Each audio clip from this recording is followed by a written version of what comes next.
ato nga aware ang mga katawhan tungod sa atong mga social media, no? Dili man gud to pare sa una nga katong sa mga kapanahonan nato nga pwede ma-curtail ang information tungod kay limited lang kayo ang dissemination pinaagi ra sa radyo ug TV. Karon man gud kay naano tay mga alternative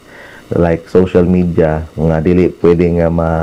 ma-monopolize sa atong mga mainstream media bitaw. So muna nga ang mga katawhan dili lang kay ang mga Gen Z, even ang mga katong mga oldies o katong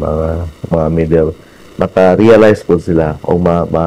ma-balance po nila ang information na slay makita po nila kung ang information nga gikuan sa mainstream media ilang ma-compare dito sa social media whether it is true or not or the other way around. So natay mga checks and balances regarding sa dissemination sa mga information o mga news